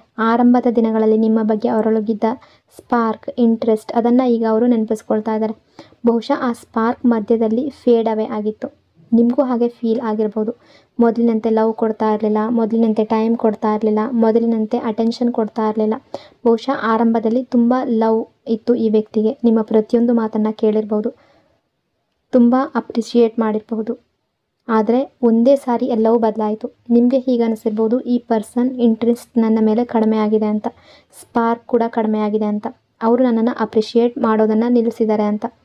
ಅವರ ಮೇಲೆ ಹೆಚ್ಚು ಫೋಕಸ್ ಮಾಡೋದಕ್ಕೆ ಅವರು ಶುರು ಮಾಡಿದ್ದಾರೆ ಅಂತ, ಅಥವಾ ಅವರ ಫ್ರೆಂಡ್ಸ್ ಮೇಲೆ ಅಥವಾ ಬೇರೆ ವಿಷಯಗಳ ಮೇಲೆ, ಫ್ಯಾಮಿಲಿ ಮೇಲೆ ಹೆಚ್ಚು ಗಮನ ಕೊಡೋದಕ್ಕೆ ಶುರು ಮಾಡಿರ್ಬೋದು. ಹಾಗಾಗಿ ಆರಂಭದಲ್ಲಿ ಇದ್ದ ಅಟ್ರಾಕ್ಷನ್ ಈಗ ಇಲ್ಲ ಅನ್ನೋ ಫೀಲಿಂಗ್ ನಿಮಗೂ ಕೂಡ ಬಂದಿರ್ಬೋದು. ಆದರೆ ಈಗ ಆ ಅಟ್ರಾಕ್ಷನ್ ಮತ್ತೆ ಅವರೊಳಗೆ ಎಚ್ಚರ ಆಗ್ತಾ ಇದೆ. ಆರಂಭದಲ್ಲಿ ಇದ್ದ ಅದೇ ಅಟ್ರಾಕ್ಷನ್ ಮತ್ತೆ ಡೆವಲಪ್ ಆಗ್ತಾ ಇದೆ. Healing and new beginning energy. ಈ ಕನೆಕ್ಷನಲ್ಲಿ ಹೀಲಿಂಗ್ ನಡೀತಾ ಇದೆ. ಈ ಕನೆಕ್ಷನ್ ಹೀಲ್ ಆಗೋದಕ್ಕೆ ಬಿಡಿ. ಈ ಹೀಲಿಂಗ್ ಪೂರ್ಣ ಆದಮೇಲೆ ನೀವು ಆಟೋಮೆಟಿಕ್ಕಾಗಿ ಚೇಂಜಸ್ಸನ್ನು ನೋಡ್ತೀರಾ. ಮುಂದೆ ನೀವು ಭೇಟಿಯಾಗುವ ಪರ್ಸನ್ ಪಾಸ್ಟ್ನಲ್ಲಿ ಇದ್ದ ಹಾಗೆ ಇರೋದಿಲ್ಲ. ಒಂದು ಟೈಮ್ನಲ್ಲಿ ನಿಮ್ಮ ಮೇಲಿನ ಇಂಟ್ರೆಸ್ಟ್ ಕಡಿಮೆಯಾಗಿತ್ತು, ಆದರೆ ಈಗ ನಿಮ್ಮ ಮೇಲಿನ ಇಂಟ್ರೆಸ್ಟ್ ಮತ್ತೆ ಡೆವಲಪ್ ಆಗ್ತಾ ಇದೆ. ಪಾಸ್ಟ್ನಲ್ಲಿ ಅವರು ನಿಮಗೆ ತುಂಬ ರೂಡಾಗಿ ಬಿಹೇವ್ ಮಾಡಿರ್ಬೋದು. ಯಾವುದೋ ಒಂದು ಸಿಚುವೇಶನ್ಗಾಗಿ ನಿಮ್ಮಿಂದ ದೂರ ಆಗಿರ್ಬೋದು. ಯಾವುದೇ ಹರ್ಟ್ ಕೊಟ್ಟಿದ್ರೆ ಅವರು ಬಯಸೋದು ಒಂದೇ, ಆ ಎಲ್ಲ ಪಾಸ್ಟನ್ನು ಮರೆತು ನಿಮ್ಮ ಜೊತೆಗೆ ಒಂದು ಬ್ಯೂಟಿಫುಲ್ ನ್ಯೂ ಬಿಗಿನಿಂಗ್ ಶುರು ಮಾಡಬೇಕು. ಅವರ ಇಂಟೆನ್ಷನ್ ಅದು. ಪಾಸ್ಟ್ನ ಯಾವುದೇ ಮಿಸ್ಅಂಡರ್ಸ್ಟ್ಯಾಂಡಿಂಗನ್ನು ಕ್ಲಿಯರ್ ಮಾಡಿ ನಿಮ್ಮ ಜೊತೆ ಹೊಸದಾಗಿ ಈ ರಿಲೇಷನ್ಶಿಪ್ಪನ್ನು ಮುಂದಕ್ಕೆ ತಗೊಂಡು ಹೋಗಬೇಕು. ಈ ಕನೆಕ್ಷನನ್ನು ಹೀಲ್ ಮಾಡಬೇಕು ಅನ್ನೋದು ಅವರ ಇಂಟೆನ್ಷನ್. Guilt energy. ಅವರು ಈಗಾಗಲೇ ತುಂಬ ಬರ್ಡನ್ನಲ್ಲಿದ್ದಾರೆ. ಆ ಹಳೆಯ ವಿಷಯಗಳನ್ನೆಲ್ಲ ನೆನಪಿಸ್ಕೊಂಡಾಗ ಏನಾಯಿತು, ಹೇಗಾಯಿತು, ಅವರು ನಿಮ್ಮನ್ನು ಚೀಟ್ ಮಾಡಿದರೆ, ನಿಮ್ಮನ್ನು ಹರ್ಟ್ ಮಾಡಿದರೆ, ನಿಮ್ಮ ಜೊತೆ ಮಾತು ನಿಲ್ಲಿಸಿದರೆ, ಯಾವುದೋ ಒಂದು ಸಿಚುವೇಶನ್ಗಾಗಿ ನಿಮ್ಮಿಂದ ದೂರ ಆಗಿದರೆ, ತಪ್ಪು ಡಿಸಿಷನ್ಸ್ ತಗೊಂಡಿದ್ರೆ, ಅಥವಾ ಅದರಿಂದ ನಿಮಗೆ ಪೇಯ್ನ್ ಆಗಿದ್ರೆ, ಆ ಎಲ್ಲ ವಿಷಯಗಳು ಅವರಿಗೆ ತುಂಬ ಬರ್ಡನ್ ಆಗಿ ಫೀಲ್ ಆಗ್ತಾ ಇದೆ. ಅವರು ತುಂಬ ಗಿಲ್ಟ್ ಫೀಲ್ ಮಾಡ್ತಾ ಇದ್ದಾರೆ, ತುಂಬ ರಿಗ್ರೆಟ್ ಫೀಲ್ ಮಾಡ್ತಾ ಇದ್ದಾರೆ. ಅವರು ನಿಮ್ಮ ಜೊತೆ ಹೀಗೆ ಮಾಡಿದ್ದಕ್ಕೆ ತುಂಬ ಪಶ್ಚಾತ್ತಾಪ ಪಡ್ತಾ ಇದ್ದಾರೆ. Good impression energy. ಆದರೆ ನೀವು ಅವರ ಬಗ್ಗೆ ಯಾವತ್ತೂ ಕೆಟ್ಟದಾಗಿ ಯೋಚನೆ ಮಾಡಬಾರ್ದು ಅನ್ನೋದು ಅವರ ಆಸೆ. ಯಾವಾಗಲೂ ನೀವು ಅವರನ್ನು ಒಳ್ಳೆಯವರು ಅನ್ನೋ ರೀತಿ ನೋಡಬೇಕು ಅನ್ನೋ ರೀತಿ ಅವರು ಥಿಂಕ್ ಮಾಡ್ತಾ ಇದ್ದಾರೆ. ನೀವು ಎಲ್ಲವನ್ನ ಮರೆತು ಅವರನ್ನು ಮತ್ತೆ ಸಂಪೂರ್ಣವಾಗಿ ಅಕ್ಸೆಪ್ಟ್ ಮಾಡಬೇಕು ಅಂತ ಬಯಸ್ತಾರೆ. ನೀವು ಅವರ ಬಗ್ಗೆ ಯಾವುದೇ ನೆಗೆಟಿವ್ ಒಪಿನಿಯನ್ ಇಟ್ಕೊಳ್ಬಾರ್ದು. ನಿಮ್ಮ ಮುಂದೆ ಒಳ್ಳೆಯ ಇಂಪ್ರೆಷನ್ ಕ್ರಿಯೇಟ್ ಮಾಡಬೇಕು ಅನ್ನೋದು ಅವರ ಇಂಟೆನ್ಷನ್. ನೀವು ಅವರ ಬಗ್ಗೆ ತಪ್ಪಾಗಿ ಯೋಚನೆ ಮಾಡ್ತಾ ಇರ್ಬೋದು. ಈ ಪರ್ಸನ್ ಚೀಟ್ ಮಾಡ್ತಾರೆ, ಟ್ರಸ್ಟ್ ಮಾಡೋದಕ್ಕೆ ಆಗೋದಿಲ್ಲ, ನಾನು ಇದಕ್ಕಿಂತ ಬೆಟರ್ ಪರ್ಸನ್ ಡಿಸರ್ವ್ ಮಾಡ್ತೀನಿ, ಹೀಗೆ ನೀವು ಯೋಚನೆ ಮಾಡ್ತಾ ಇರ್ಬೋದು ಅಂತ ಅವ್ರಿಗೆ ಅನ್ನಿಸ್ತಾ ಇದೆ. ಆದರೆ ಈಗ ಅವರು ನಿಮ್ಮ ಥಾಟ್ ಪ್ಯಾಟರ್ನ್ ಬದಲಾಯಿಸಬೇಕು ಅಂತ ಬಯಸ್ತಾ ಇದ್ದಾರೆ. ನಾನು ಹಾಗಿಲ್ಲ, ನಾನು ಚೇಂಜ್ ಆಗಿದ್ದೀನಿ ಅನ್ನೋದನ್ನು ಅವರ ಆ್ಯಕ್ಷನ್ ಮೂಲಕ ನಿಮಗೆ ತೋರಿಸ್ಬೇಕು ಅಂತ ಬಯಸ್ತಾ ಇದ್ದಾರೆ. ಅವರು ಇಷ್ಟು ಚೇಂಜ್ ಆಗಿ ನಿಮ್ಮ ಮುಂದೆ ಬರಬೇಕು ಅಂತ ಬಯಸ್ತಾ ಇದ್ದಾರೆ. ನೀವು ಅವರೊಳಗಿನ ಬದಲಾವಣೆಯನ್ನು ನೋಟಿಸ್ ಮಾಡಬೇಕು. ಪಾಸ್ಟ್ನಲ್ಲಿ ಅವರು ಹೇಗಿದ್ರು ಅನ್ನೋದನ್ನಲ್ಲ. ಇದೇ ಅವರ ಇಂಟೆನ್ಷನ್. ಅವರು ಬಯಸೋದು ಪಾಸ್ಟ್ನ ಆಧಾರದ ಮೇಲೆ ನೀವು ಅವರನ್ನು ಜಡ್ಜ್ ಮಾಡಬಾರ್ದು ಅಂತ. ಈಗ ಅವರು ಸಂಪೂರ್ಣ ಫೋಕಸ್ ನಿಮ್ಮ ಮೇಲೆ ಇದೆ. ಅದರಿಂದ ನಿಮ್ಮ ಮೇಲೆ ತುಂಬ ಗಮನ ಕೊಡ್ತಾ ಇದ್ದಾರೆ. ಅವರ ಬಗ್ಗೆ ಅವರು ಗಮನ ಕೊಡೋದು ಕಡಿಮೆ ಮಾಡ್ತಾ ಇದ್ದಾರೆ. ಈ ವ್ಯಕ್ತಿ ನಿಮ್ಮ ಬಗ್ಗೆ ತುಂಬ ಥಿಂಕ್ ಮಾಡ್ತಾ ಇದ್ದಾರೆ. ಯಾವ ಪ್ರಾಬ್ಲಮ್ ಇದ್ದರೂ ಕೂಡ ಅದನ್ನು ನಿಮಗೆ ಹೇಳಬೇಕು ಅಂತ ಬಯಸ್ತಾ ಇದ್ದಾರೆ. ಯಾಕೆ ನಿಮ್ಮ ಹತ್ರ ಬರೋದಕ್ಕೆ ಆಗಲಿಲ್ಲ, ಯಾವ ಸ್ಟ್ರಗಲ್ನಲ್ಲಿ ಇದ್ದಾರೆ, ಯಾಕೆ ದೂರ ಆದರು, ಇವೆಲ್ಲವನ್ನು ಎಕ್ಸ್ಪ್ಲೈನ್ ಮಾಡಬೇಕು ಅಂತ ಬಯಸ್ತಾರೆ. ಅದರ ಜೊತೆಗೆ ನಿಮ್ಮ ಮೇಲೆ ಎಷ್ಟು ಲವ್ ಇದೆ ಅನ್ನೋದನ್ನು ಹೇಳಬೇಕು ಅಂತ ಬಯಸ್ತಾ ಇದ್ದಾರೆ. ಅವರ ಲವ್ವನ್ನು ಎಕ್ಸ್ಪ್ರೆಸ್ ಮಾಡಬೇಕು ಅಂತ ಬಯಸ್ತಾ ಇದ್ದಾರೆ. ನಿಮ್ಮ ಬಗ್ಗೆ ಎಷ್ಟು ಇಂಟ್ರೆಸ್ಟೆಡ್ ಇದ್ದಾರೆ ಅನ್ನೋದನ್ನು ಹೇಳಬೇಕು ಅಂತ ಅಂದ್ಕೊಳ್ತಾ ಇದ್ದಾರೆ. ತುಂಬ ವಿಷಯಗಳನ್ನು ಅವರು ಶೇರ್ ಮಾಡಬೇಕು ಅನ್ನೋ ಆಸೆಯಲ್ಲಿದ್ದಾರೆ. ನಿಮಗೆ ಎಲ್ಲವನ್ನು ರಿವೀಲ್ ಮಾಡಬೇಕು ಅಂತ ಬಯಸ್ತಾ ಇದ್ದಾರೆ. ಅವರು ತುಂಬ ವೇಗವಾಗಿ ನಿಮ್ಮ ಕಡೆಗೆ ಬರಬೇಕು ಅನ್ನೋ ಆಸೆಯಲ್ಲಿದ್ದಾರೆ. ಒಂದು ಕ್ರೇವಿಂಗ್ ಇದೆ, ಒಂದು ನೀಡಿನೆಸ್ ಇದೆ. ನಿಮ್ಮ ಬಳಿಗೆ ಬರಬೇಕು ಅನ್ನೋ ಒಂದು ಆಸೆ ಅನ್ನೋದು ಜಾಸ್ತಿ ಇದೆ. ಅವರ ಈಗೋ, ಅವರ ಪ್ರೈಡ್ ಎಲ್ಲವನ್ನ ಬದಿಗೆ ಇಟ್ಟು ನಿಮ್ಮ ಹತ್ರ ಬರಬೇಕು ಅಂತ ಬಯಸ್ತಾ ಇದ್ದಾರೆ. ಈಗ ಅವರು ತುಂಬ ಲೋನ್ಲಿ ಫೀಲ್ ಮಾಡ್ತಾ ಇದ್ದಾರೆ, ಒಂಟಿತನ ಅನುಭವಿಸ್ತಾ ಇದ್ದಾರೆ. ಅವರಿಗೆ ಸಪೋರ್ಟ್ ಮಾಡೋದಕ್ಕೆ ಯಾರೂ ಇಲ್ಲ ಅನ್ನೋ ಫೀಲಿಂಗ್ ಇದೆ. Truth and realisation energy. ಯಾವುದೋ ಒಂದು ಸಿಚುವೇಶನ್ನಿಂದ ಈ ರಿಲೇಷನ್ಶಿಪ್ಪಲ್ಲಿ ಅವರು ದೂರ ಆಗಿದ್ದರೆ, ಅವರು ನಿಮಗೆ ನೋ ಕಾಂಟ್ಯಾಕ್ಟ್ ಸಿಚುವೇಶನನ್ನು ಕೊಟ್ಟಿದ್ದರೆ, ತಪ್ಪು ಡಿಸಿಷನ್ ತಗೊಂಡಿದ್ರೆ, ಈಗ ಆ ಸಿಚುವೇಶನ್ ಯಾವ ರೀತಿ ಬಂತು ಅನ್ನೋದು ಅವರು ನೆನಪು ಮಾಡ್ಕೊಳ್ತಾ ಇದ್ದಾರೆ. ಬಹುಶಃ ಫ್ಯಾಮಿಲಿಗೆ ಈ ರಿಲೇಷನ್ಶಿಪ್ ಅನ್ನೋದು ಇಷ್ಟ ಇಲ್ಲದೆ ಇರ್ಬೋದು, ಅಥವಾ ಇವರ ಈಗೋ ಕಾರಣ ಆಗಿರ್ಬೋದು, ಮಿಸ್ಅಂಡರ್ಸ್ಟ್ಯಾಂಡಿಂಗ್ ಆಗಿರ್ಬೋದು, ನಿಮ್ಮ ಜೊತೆ ಫೈಟ್ ಆಗಿರ್ಬೋದು, ತಪ್ಪು ಡಿಸಿಷನ್ಸ್ ಆಗಿರ್ಬೋದು, ಎಮೋಷ್ನಲ್ ಬ್ಲ್ಯಾಕ್ ಮೇಲ್ ಆಗಿರ್ಬೋದು, ಮೈಂಡ್ ಗೇಮ್ಸ್ ನಡೆದಿರ್ಬೋದು. ಈಗ ಅವರ ರಿಯಾಲಿಟಿ ಅವರಿಗೆ ಗೊತ್ತಾಗ್ತಾ ಇದೆ. ಅವರು ಅವರ ರೆಸ್ಪಾನ್ಸಿಬಿಲಿಟಿಯನ್ನು ನಿಭಾಯಿಸುವ ಎನರ್ಜಿಯಲ್ಲಿದ್ದಾರೆ. ನಿಮ್ಮನ್ನು ಅಕ್ಸೆಪ್ಟ್ ಮಾಡೋದಕ್ಕೆ ರೆಡಿಯಾಗುವ ಎನರ್ಜಿಯಲ್ಲಿದ್ದಾರೆ. ಈಗ ಅವರು ಫೀಲ್ ಮಾಡ್ತಾ ಇದ್ದಾರೆ, ಗಿಲ್ಟ್ ಫೀಲ್ ಮಾಡ್ತಾ ಇದ್ದಾರೆ. ನಿಮ್ಮ ಲವ್ವನ್ನು ಕಳ್ಕೊಳ್ಳೋದಕ್ಕೆ ಬಯಸ್ತಾ ಇಲ್ಲ. ನಿಧಾನವಾಗಿ ನೀವೇ ಅವರ ನಿಜವಾದ ಹ್ಯಾಪಿನೆಸ್ ಅನ್ನೋದು ಅವರಿಗೆ ಅರ್ಥ ಆಗ್ತಾ ಇದೆ. ಅವರು ನಿಮ್ಮನ್ನು ದೂರ ಮಾಡ್ಕೊಳ್ಳೋದಕ್ಕೆ ಇಷ್ಟಪಡ್ತಾ ಇಲ್ಲ. ಈ ಸಿಚುವೇಶನ್ನಿಂದ ಹೊರಗಡೆ ಬಂದು ಒಂದು ಕಾಮನ್ ಎಕ್ಸ್ಕ್ಯೂಸ್ಗಾಗಿ ಥಿಂಕ್ ಮಾಡ್ತಾ ಇದ್ದಾರೆ. ಯಾವುದಾದ್ರೂ ಒಂದು ನೆಪ ಸಿಕ್ಕಿದ್ರೆ ಸಾಕು ಅನ್ನೋ ರೀತಿ ಯೋಚನೆ ಮಾಡ್ತಾ ಇದ್ದಾರೆ. ಯಾವ ಡಿಸಿಷನ್ ತೊಗೊಂಡ್ರು ನಿಮ್ಮ ಫೇವರಲ್ಲಿ ತಗೊಳ್ಬೇಕು ಅನ್ನೋ ರೀತಿ ಥಿಂಕ್ ಮಾಡ್ತಾ ಇದ್ದಾರೆ. ಅವರು ತುಂಬ ಎಮೋಷ್ನಲ್ ಆಗಿದ್ದಾರೆ, ತುಂಬ ಓವರ್ ಥಿಂಕಿಂಗ್ ಮಾಡ್ತಾ ಇದ್ದಾರೆ. ನಿಮ್ಮ ಜೊತೆ ಕಳೆದ ಹಳೆಯ ಮೂಮೆಂಟ್ಸ್ ನೆನಪಾಗ್ತಾ ಇದೆ. ಆ ಮೂಮೆಂಟ್ಸನ್ನು ಮತ್ತೆ ಮತ್ತೆ ನಿಮ್ಮ ಜೊತೆ ಇರಬೇಕು ಅನ್ನೋ ರೀತಿ ಫೀಲ್ ಮಾಡಿಸ್ತಾ ಇದೆ. ಸೊ ಆ ಹಳೆಯ ಹ್ಯಾಪಿನೆಸ್ ಮತ್ತೆ ಬರಬೇಕು ಅನ್ನೋ ರೀತಿ ಥಿಂಕ್ ಮಾಡ್ತಾ ಇದ್ದಾರೆ. ಟ್ರುತ್ ಎನರ್ಜಿ, ಯಾವುದಾದ್ರೂ ಒಂದು ವಿಷಯವನ್ನು ನಿಮ್ಮಿಂದ ಮುಚ್ಚಿಟ್ಟಿದ್ರೆ ಅದನ್ನು ನಿಮಗೆ ಹೇಳ್ಕೊಳ್ಬೇಕು ಅನ್ನೋ ರೀತಿ ಥಿಂಕ್ ಮಾಡ್ತಾ ಇದ್ದಾರೆ. ಸೊ ಈ ವ್ಯಕ್ತಿಗೆ ನೀವು ಒಂದು ರಹಸ್ಯವಾಗಿ ಕಾಣ್ತಾ ಇದ್ದೀರಾ. ನಿಮ್ಮ ಮನಸ್ಸಿನಲ್ಲಿ ಏನು ನಡೀತಾ ಇದೆ, ನಿಮ್ಮ ಹೃದಯದಲ್ಲಿ ಏನಿದೆ ಅವರಿಗೆ ಅರ್ಥ ಆಗ್ತಾ ಇಲ್ಲ. ನೀವು ಇನ್ನೂ ಅವರನ್ನು ಲವ್ ಮಾಡ್ತಾ ಇದ್ದೀರಾ, ಇನ್ನೂ ನಿಮ್ಮಲ್ಲಿ ಅವರ ಬಗ್ಗೆ ಫೀಲಿಂಗ್ ಹಾಗೆ ಇದೆಯಾ, ಅವರು ನಿಮ್ಮ ಹತ್ರ ಬಂದರೆ ನೀವು ಫರ್ಗಿವ್ ಮಾಡ್ತೀರಾ, ಫರ್ಗಿವ್ ಮಾಡಿದ್ರೂ ಕೂಡ ಮೊದಲಿನ ರೀತಿ ಲವ್ ಮಾಡ್ತೀರಾ, ಈ ಎಲ್ಲ ಕ್ವಶನ್ಸ್ ಅವರ ಮನಸ್ಸಿನಲ್ಲಿ ನಡೀತಾ ಇದೆ. ನಿಮಗೂ ಕೆಲವು ಅನ್ಆನ್ಸರ್ಡ್ ಕ್ವಶನ್ಸ್ ಇರ್ಬೋದು, ನಿಮಗೂ ಕ್ಲಾರಿಟಿ ಬೇಕಿರ್ಬೋದು. ನಿಮ್ಮಿಬ್ಬರ ನಡುವೆ ರಿಯಲ್ ಟಾಕ್ ಆಗುವವರೆಗೂ ಈ ಕನೆಕ್ಷನ್ನಲ್ಲಿ ಕ್ಲಾರಿಟಿ ಬರೋದಿಲ್ಲ. ಅಪ್ರೋಚ್ ಎನರ್ಜಿ, ಈ ಪರ್ಸನ್ ನಿಮ್ಮ ಬಳಿ ಬರುವ ಎನರ್ಜಿಯಲ್ಲಿದ್ದಾರೆ. ನಿಮ್ಮನ್ನು ಬಿಟ್ಟು ಹೋದವರೇ ಈಗ ನಿಮ್ಮನ್ನು ಚೇಸ್ ಮಾಡ್ತಾರೆ, ನಿಮ್ಮ ಬಳಿ ಬರ್ತಾರೆ, ಸಾರಿ ಕೇಳುವ ಎನರ್ಜಿಯಲ್ಲಿದ್ದಾರೆ. ಬೇಕಾದರೆ ಅವರ ಈಗೋ ಸಂಪೂರ್ಣವಾಗಿ ಬದಿಗಿಡ್ತಾರೆ. ಪಾಸ್ಟ್ನಲ್ಲಿ ಈಗೋ ನಿಮ್ಮಿಬ್ಬರ ಮಧ್ಯ ಬಂದಿದ್ದರೆ ಇನ್ನು ಮುಂದೆ ಹಾಗಾಗೋದಕ್ಕೆ ಅವರು ಬಿಡೋದಿಲ್ಲ. ಅವರ ಈಗೋ ಬದಿಗಿಟ್ಟು ನಿಮ್ಮ ಹತ್ರ ಬರ್ತಾರೆ. ಅವರ ಈಗೋ ಕಾರಣದಿಂದ ನಿಮ್ಮನ್ನು ದೂರ ಮಾಡ್ಕೊಂಡಿರೋದು ಅವರಿಗೆ ಈಗ ಅರ್ಥ ಆಗ್ತಾ ಇದೆ. ಸ್ಟಕ್ ಎನರ್ಜಿ, ಅವರು ಇನ್ನೂ ಪಾಸ್ಟ್ನಲ್ಲೇ ಸ್ಟಕ್ ಆಗಿದ್ದಾರೆ, ನಿಮ್ಮಿಂದ ದೂರ ಹೋದ ಜಾಗದಲ್ಲೇ ಇನ್ನೂ ನಿಂತಿದ್ದಾರೆ, ಮೂವ್ ಆನ್ ಆಗಿಲ್ಲ, ಗಿವ್ ಅಪ್ ಮಾಡಿಲ್ಲ ಅನ್ನೋ ಎನರ್ಜಿ ಇದೆ. ನೀವು ಅವರ ಪೋಸ್ಟ್ ಅಥವಾ ಸ್ಟೇಟಸ್ ನೋಡಿ ಅವರು ಮೂವ್ ಆನ್ ಆಗಿದ್ದಾರೆ ಅಂತ ಫೀಲ್ ಮಾಡುತ್ತಾ ಇರಬಹುದು. ಬಟ್ ಅದು ರಿಯಾಲಿಟಿ ಆಗಿರಬೇಕು ಅಂತ ಇಲ್ಲ. ಅವರು ಇನ್ನೂ ಪಾಸ್ಟಲ್ಲೇ ಸ್ಟಕ್ ಆಗಿದ್ದಾರೆ. ಅವರು ನಿಮ್ಮ ಕಡೆ ಬರೋದಕ್ಕೆ ರೆಡಿ ಆಗುವ ಎನರ್ಜಿಯಲ್ಲಿದ್ದಾರೆ. ಬಟ್ ಒಂದು ಹೆಸಿಟೇಷನ್ ಇದೆ. ಅವರ ಹಾರ್ಟ್ನ ವಾಯ್ಸ್ ಕೇಳುವವರೆಗೂ, ಅವರ ಇನ್ನರ್ ಗೈಡೆನ್ಸ್ ಫಾಲೋ ಮಾಡುವವರೆಗೂ ಈ ಹಿಂಜರಿಕೆ ಅನ್ನೋದು ಇರುತ್ತೆ. ಅವರು ಇನ್ನೂ ಅವರ ಈಗೋ ಜೊತೆ ಫೈಟ್ ಮಾಡ್ತಾ ಇದ್ದಾರೆ. ಆದರೆ ಈ ಕನೆಕ್ಷನನ್ನು ಅವರು ಗಿವ್ ಅಪ್ ಮಾಡಿಲ್ಲ ಅನ್ನೋ ಎನರ್ಜಿ ಇದೆ. ನೀವು ಬಂದರೆ ಏನು ಹೇಳಬೇಕು, ಹೇಗೆ ಮಾತಾಡಬೇಕು, ಹೇಗೆ ಎಲ್ಲವನ್ನು ಸರಿ ಮಾಡಬೇಕು, ಎಲ್ಲವನ್ನು ಪ್ಲಾನ್ ಮಾಡುವ ಎನರ್ಜಿಯಲ್ಲಿದ್ದಾರೆ. Apology and equal effort energy, ಅವರು ಮಾಡಿದ ತಪ್ಪಿಗೆ ತುಂಬ ರಿಗ್ರೆಟ್ ಮಾಡ್ತಾ ಇದ್ದಾರೆ. ನಿಮ್ಮ ಹತ್ರ ಬಂದರೆ ಸಾರಿ ಹೇಳಬೇಕು ಅಂತ ಬಯಸ್ತಾ ಇದ್ದಾರೆ. ಕಾಲ್ ಅಥವಾ ಮೆಸೇಜ್ ಮಾಡುವ ಬದಲು ಫೇಸ್ ಟು ಫೇಸ್ ಮಾತಾಡಬೇಕು ಅನ್ನೋ ಆಸೆ ಕೂಡ ತುಂಬ ಜನರಿಗಿದೆ. ಈ ಸಲ ಅವರ ಕಡೆಯಿಂದ ಡಬಲ್ ಎಫರ್ಟ್ ಹಾಕಬೇಕು ಅನ್ನೋ ರೀತಿ ಥಿಂಕ್ ಮಾಡ್ತಾ ಇದ್ದಾರೆ. ನೀವು ಇನ್ನೊಂದು ಚಾನ್ಸ್ ಕೊಟ್ಟರೆ ಈ ಸಲ ಈಕ್ವಲ್ ಗಿವ್ ಆ್ಯಂಡ್ ಟೇಕ್ ಇರುವ ಎನರ್ಜಿ ಇದೆ. ಮೊದಲಿನ ಪ್ಯಾಟರ್ನ್ ಮತ್ತೆ ರಿಪೀಟ್ ಆಗೋದಿಲ್ಲ. ಅವರ ಈಗೋ ನಿಧಾನವಾಗಿ ಕರಗ್ತಾ ಇದೆ. ಜಸ್ಟಿಸ್ ನಿಮ್ಮ ಕಡೆಗೆ ಬರ್ತಾ ಇದೆ. ಅವರು ಇನ್ನೂ ನಿಮ್ಮಲ್ಲೇ ಸ್ಟಕ್ ಆಗಿದ್ದಾರೆ. ಸರಿಯಾದ ಟೈಮ್ಗಾಗಿ ವೆಯ್ಟ್ ಮಾಡ್ತಾ ಇದ್ದಾರೆ ಅಷ್ಟೇ. ನಿಮ್ಮ ಬಗ್ಗೆ ಅವರ ಫೀಲ್ ಮಾಡುವ ಫೀಲಿಂಗ್ಸ್ ಬೇರೆ ಯಾರಿಗೂ ಅವರು ಫೀಲ್ ಮಾಡೋದಿಲ್ಲ. ಅವರ ಅನ್ಹೀಲ್ಡ್ ಪಾಸ್ಟ್ ನೋವು ಏನಿದೆ ನಿಧಾನವಾಗಿ ಹೀಲ್ ಆಗ್ತಾ ಇದೆ. ನಿಮ್ಮ ಲುಕ್ಸ್ ಅವರನ್ನು ಇನ್ಸೆಕ್ಯೂರ್ ಮಾಡಬಹುದು. ನಿಮ್ಮ ಬಗ್ಗೆ ಹೈ ಎಕ್ಸ್ಪೆಕ್ಟೇಷನ್ ಇದೆ. ಆದರೆ ಈಗ ಅವರು 2 ವೇ ಎಫರ್ಟ್ ಮಾಡೋದಕ್ಕೆ ರೆಡಿ ಇದ್ದಾರೆ. ನಿಮ್ಮಿಂದ ಒಂದು ಸ್ಮಾಲ್ ಗೆಸ್ಚರ್ ಸಿಗಲಿ ಅನ್ನೋ ವೆಯ್ಟ್ನಲ್ಲಿದ್ದಾರೆ. ಈ ಸಪ್ರೇಷನ್ ಪರ್ಮನೆಂಟ್ ಬ್ರೇಕಪ್ ಅಲ್ಲ ಅನ್ನೋ ಎನರ್ಜಿ ಇದೆ. ಇದು ಕೇವಲ ಒಂದು ಪಾಸ್.